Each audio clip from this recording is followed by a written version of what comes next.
Okay, this video is about observability for linear time-invariant system. So this lecture is for April the 2nd. So before talking about observability for linear time-invariant system, I got an email from a student asking me to give one more example about marginal stability and asymptotic stability for the linear time-invariant system. So basically, the student want me to talk about one example when the A matrix is not necessarily a diagonal matrix. Okay, so before doing that, I'll go over a little bit about what is marginal stability and what is asymptotic stability. So the marginal stability and asymptotic stability, they are all referred to the case when we talk about the linear system given by x dot, which is equal to a times x. So here we give an initial state of x0, and here a is a constant. So the marginal stability says a bounded initial state, as this is the initial state of this linear system. If a bounded initial state, as is shown in the blue one, excites a bounded output, which is x, the x state, or the future state. The future state at different time t is always bounded. It's called a marginal stable. And the asymptotic stability means that if a bounded initial state will excite a bounded output, and also the bounded state, and also at different time, and also the xt will go to 0 if eventually, then this is called asymptotic stability. So asymptotic stability is stronger than the marginal stability. Okay. So here the condition to guarantee the marginal stability, I use m dot s dot to represent the marginal stability, is given as follows. The linear system is marginally stable if the eigenvalues of A have negative or zero real parts, and for those eigenvalues with zero real parts, the algebraic multiplicity and the geometric multiplicity should be identical. That can guarantee the marginal stability. Okay. For asymptotic stability, the condition is a little bit stronger. It says the eigenvalues of A have negative real parts. So here we cannot have zero real parts. Okay. Otherwise, it won't work. Okay. It's not asymptotic stable. Cool. That's the condition we have. So now I'm going to go over one example to check if a linear time invariant system is marginal stable and if it's asymptotic stable. Okay, so here's the example I have. So just come up with some numbers over here. Assuming I have a linear time invariant system which is given by x dot is equal to negative 2, negative 2, negative 1, negative 1 times x. Okay, so of course my problem is trying to figure out if the system is asymptotic stable, it is marginal stable. Okay, so for both cases we need to check the eigenvalue because they are all related to the eigenvalues of A. So the first step is let's compute the eigenvalues of A. Now if I do the determinant, the eigenvalue is given by the characteristic equation, which is the determinant of A minus lambda I equal to 0.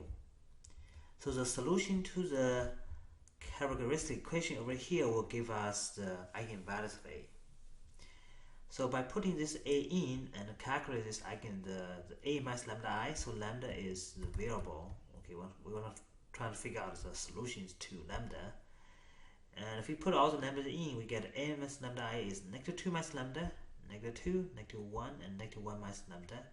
You take a determinant, that will be 0. So the determinant is just the product of diagonal entries minus the product of off-diagonal entries. So we get, after we put them together, we have lambda squared plus 3 lambda plus 2. That's the product of this 2.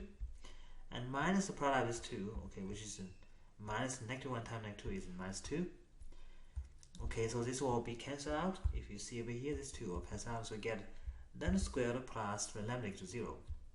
So we naturally have two eigenvalues. One is 0, one is negative 3.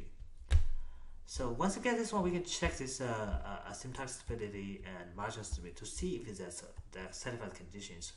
The marginal stability can be a little bit harder because you could have 0 eigenvalues with 0 real parts. Okay.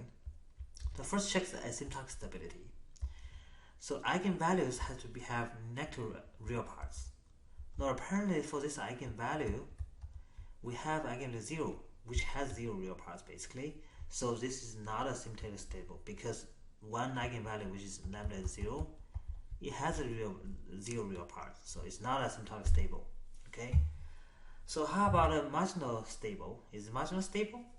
So if you check over here, yes, it has either negative real or 0 real parts. That's true because I have eigenvalues -3, it has negative real parts. Eigenvalue 0 is 0 real parts, so which is fine.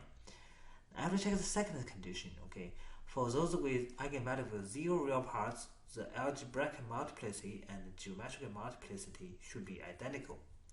So we're gonna check these two. Okay, algebraic multiplicity and the geometric multiplicity only for those with eigenvalue 0 real parts, which means we only have to check for eigenvalue 0. Okay, that's why for -3 that's fine because negative real part we don't have to do anything further. For the eigenvalue 0, now we have to check this. We have to check if the algebraic multiplicity is equal to the geometric multiplicity. Okay, so algebraic multiplicity is essentially, its definition is the number of eigenvalues equal to this lambda. In this case, it's the number of eigenvalues equal to 0. So because I only have one of these, so the algebraic multiplicity is just 1. Now the geometric multiplicity is defined as the number of linearly independent eigenvectors. Of course, this is associated with the lambda, the eigenvalue 0, right? We want to find how many linearly independent eigenvectors associated with this eigenvalue. Okay. So now let's compute that. This is a little bit hard to do. Now let's compute that. Without a loss of generosity, let's consider V to be the eigenvector of A associated with the eigenvalue 0. Of course, V is a two-dimensional because its A matrix is 2 by 2. So let V be given by V1 and V2. This is the vector. Okay. Now the definition of eigenvector says, this is my original matrix A, is A times V is equal to lambda times V, then V will be eigenvector for the eigenvalue associated with this eigenvalue. Okay, so if we do that way, we can just calculate this product as vectors as the matrix, this guy times this guy equal to this guy times this guy. We can write this into two equations. Basically do the product of these two, so this one is equal to -2 V1 plus -2 V2. And the second one is -1 V1 plus -1 V2. Okay, so this one is just equal to 0, 0 because 0 times V1 times V1 V2 is just 0, 0. So we get two equations. One is this guy equal to this guy, which is given by the first one. The second guy is this guy equal to this guy. Now we have the second one. Now it turns out these two are the same because if you do scale this one to be 1, you just divide this one by 1. You get this 1 and you scale it down by just the half of it on both sides. Of course, you get exactly the second one. So which means this 2 boils into be the 1 equation. Of course, we can put a negative on both sides. So we get a V1 plus V2 equal to 0. Okay, so now this one, because we have to make sure that V1 and V2 is 0, so only one of it, because this is the condition we have to make sure that the V1 and V2 is eigenvector for the original matrix A associated with eigenvalue 0. So essentially we can only freely choose, so we can only freely choose either V1 or V2. I cannot choose both freely. Okay, so essentially the number of linear independent eigenvector, you can sort of consider this as equal to the number of freely chosen VIs over here, right? How many of these can be freely chosen, right? If you only have one, because I have only one can be freely chosen, so which means I only have one linear independent eigenvector, which means my geometric multiplicity is also 1. Okay, so let me emphasize this one more time. So typically the geometric multiplicity is the number of freely chosen entries in your eigenvector. Okay, how many of these entries can be chosen freely? If you have one element that can be chosen freely, you can have 1. Geometric multiplicity is 1. You have 2, you have 2, so on and so forth. For this one, I only have 1, so this geometric multiplicity is also 1, which means they two are the same. Okay, if you go back to the example, to the condition, it says eigenvalues have negative or 0 real parts. That's true, because of the eigenvalue 0 and negative 3. For those eigenvalues with 0 real parts, for this case, we only have 1, which is lambda is equal to 0. The algebraic multiplicity and the geometric multiplicity, they indeed are the same, right? Because they are all equal to 1. So that means, yeah, the condition for the marginal stability is satisfied. So which means, yes, this is marginally stable. Okay, so hopefully this is good enough for you to understand the conditions for marginal stability and the asymptotic stability, as well as how we check if the conditions for algebraic multiplicity and geometric multiplicity are satisfied. Okay. Now let's move on to the main part of this lecture. So we intend to talk about the observability for linear time-invariant system. The previous lecture I talked about observability for linear time-invariant system. Okay. So for linear time-invariant system, this is a general form for the linear time-invariant system, which is given by x dot t is at xt plus bt ut, and yt is this one has to be, okay, let's correct this one. This is ct time dt. Okay, yt is ct xt and dt ut. Okay, so this one at and bt ct and ut, they can be time invariant, but at least one of them is time invariant. If they are all constant, it becomes linear time invariant system. So before getting started, talk about the condition to guarantee the observability for linear time invariant system. We could still go back to the definition of the observability. Okay, so this is the definition for the observability for linear time invariant system, which is very close, almost the same as the observability definition for linear time invariant system. The linear time invariant system star given by the star is observable if for any unknown initial state x0. So we have initial state x0.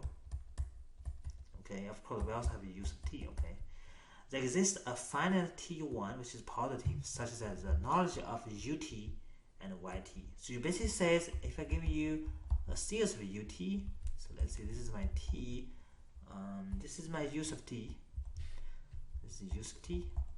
Okay, and also I have a y sub t. Okay, which means, okay, I have the set of the y sub t. This is t, let's see, this is y sub t. Okay, this is y sub t. So if it's over some period of time, for example, this is my, let's see, this is my t1. This is also of course the same t1. So the sort of the history of my u here, and the history of my yt associated with this time period is sufficient to uniquely determine my initial state x0. If that's the case, the system, the linear time invariant system is observable. Okay, if not, it's not observable. So when you can interpret this as the system is not observable if you cannot find a finite t1, which means, well, from 0 to infinity, for example, you cannot ut and any ut and yt, you cannot, the history cannot determine the initial state x0, basically. Okay, the observability is important because once you figure out the initial condition by using the use and t, now you can also figure out all future state xt, right? Because I already know x0 and also know ut. Now I also know at, bt, ct, and dt. Of course, I can easily figure out what is xt and what is yt. So observability is important for us to figure out all the possible state, not just initial state. If we know the initial state, we can figure out all the future state and all the future outputs. That's the importance of observability. So as similar to the linear time invariant system, this is just definition. We need some condition to check if a linear time invariant system is observable or not. Okay, so here's a condition to check if a linear time invariant system is observable or not. Okay, I'm gonna emphasize a little bit over here. So the linear time invariant system star, okay, general form is observable if and only if the rank of a matrix is n for any t0 and t. This has to be any t0 and tf. Okay, it cannot, if the rank is n for some, it doesn't work. It has to be for all t0 and tf. So here the m t0 tf is, of course, depending on t0 and tf, is the integration from t0 to tf of phi tau t0 times c tau times c tau. This is transpose. This is transpose. This is transpose. Of course, this is also transpose. And c tau transpose c tau and phi tau t0. So here, first of all, the c is nothing but my system matrix CT over here. So this is CT is already known, so you don't have to worry about this one. The phi is T and T0. This is transition matrix. For, of course, for linear system, x dot t is AT and xt. So this is my transition matrix for this one. Okay, you check out the transition matrix for this one. Of course, you have to change this one to tau. Change the t to tau. That's it. Okay, now you get a phi tau t0 and c tau and c tau transpose, c tau and phi tau t0. Okay, here's an explanation about this. Also, the here n is the dimension of my state. It's how many variables in your state. For example, if x is x1, x2, you got 2. This n is 2. If more, then n is higher.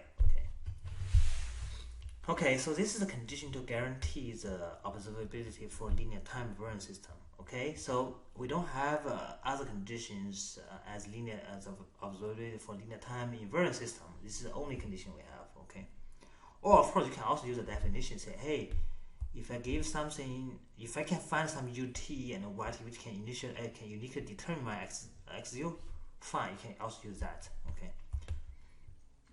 Okay, now. The next one, I'm going to show one example that you can use a condition to check the observability for linear time invariant system. Okay, so this example I'm going to show you. Okay, example I show you is just one. I only have two states, right? Which means xt is just x1t, x2t. Okay, by default, because I only have two states over here. X dot t is t001 time xt plus 1 ut. Okay, so this is my a sub t. This is my b sub t. Okay, and my yt is 10 time xt. This is my c sub t. Okay, so this t is a constant. Yeah, because it's not time to. But my at is time varying. So this is still linear time LTV system because I do have a time varying A over here. Okay, so before I can do compute this M matrix over here, now we have the first computer was a transition matrix for x dot t AT time xt, right? Find a transition matrix. Now because this AT is a diagonal matrix, so if I still remember, I mentioned in the class for the diagonal matrix for linear time invariant system, the transition matrix here is just so for a diagonal matrix a sub t and the linear time invariant system x dot t is at time xt. The transition matrix is given by phi tau t0. So I here use tau directly. Okay, it just given by is also diagonal matrix, and a diagonal entry, each diagonal entry is just given by the exponential e to the power of integration from t0 to tau. So this number is the same as this number, and of course this number will be the same as this number. Integration lower bound and upper bound is determined by whatever value we have inside this phi, and this is t, the same as t, so we just keep the t over here to integration over dt. So that's what we have, and this is all 0, and this one is, because this is 1, so e to the exponential integration from the same as t0 and tau, and we just put a 1 over here and over dt. So that's what we have. Now if we do the integration, is the integration of t over t is just 1/2 t squared, and evaluate at tau and t0. 0, 0, this is e to the integration of 1 over t is just t, evaluate at tau and t0. And if we do the, if you substitute t by tau and t0, we'll get this value for the first one, and this will be 0, 0, and this will be last one. Okay. Now also we have c. Now c is given by, ct is given by just 1, 0. Okay, so now we have every ingredient we need to compute this M matrix. Okay, so we use this form over here. So M T0TF is integration from T0 to F. This is my phi tau and T0. Now because it's a diagonal matrix, it transpose will be the same itself. So it's just same value, we put the same over here. So it is exponential 1/2 tau squared minus T0 squared, 0, 0. We just copy it over here. Okay, the same as over here. And this is my CT transpose. So CT is 1, 0, and CT transpose, because it's not a function of tau, so you just transpose, is 1, 0. And this is my C, and this is my phi. This is the phi transpose for here. This is my phi tau and T0 itself. They're actually the same because it is diagonal. So if we compare this out, we have, it's a little bit nasty when we look at this. From the first line, but when we do the calculation of the matrix product, and it becomes much simpler. So the first product is the first two is just e 1/2 tau squared. If we do this one times this guy, it's just this value, and this guy times this guy is just 0. Okay, and this guy is just a transpose. If you look at this one, so the product of the first two is just a transpose of the product of the last two. The opposites are also the same. So the product of these two is just the transpose of product of these two. Okay, so we just take the transpose. Okay, the transpose is just, we change column to row. If we do the product, we just have this guy times this guy, the first entry, right? And this guy times this 0 is 0, and this guy times this guy is 0, and this guy times 0, 0 times 0 is still 0. So we gotta have this one, right? Now we can move the integration inside. The integration of a matrix is just integration of each entry. So we do integration over here of this guy and this guy. 0, integration over 0 is just 0. This because if integration over T0 TF, 0 times d tau, this is always 0. The same for the 3, they're all 0, right? Now of course this is a little bit hard to compute, but I don't have to compute this because I can check the rank of this guy. I don't have to check the rank. The rank of this guy, because this is 0, 0, the rank is, you just have one entry, right? One entry is non-zero, so rank is 1. This one disappear, right? 0, 0. So rank is 1, which is less than the dimension of the state. The dimension of state for this case is 2, right? So the n is 2, right? Because the dimension of state is 2. So which means this rank is less than 2, less than n, which means my rank of M, T0 and TF is less than n. Based on the condition over here, the linear time-invariant system is observable if and only if the rank has to be equal to n for any T0 and TF. Well, if you look at this one, the rank of my M is always less than 2. It doesn't matter what T0 TF you have, it's always less than 2. That's why it's an N observable. Okay, so this is the condition to guarantee the observability and how we use to verify if a linear time-invariant system is observable or not.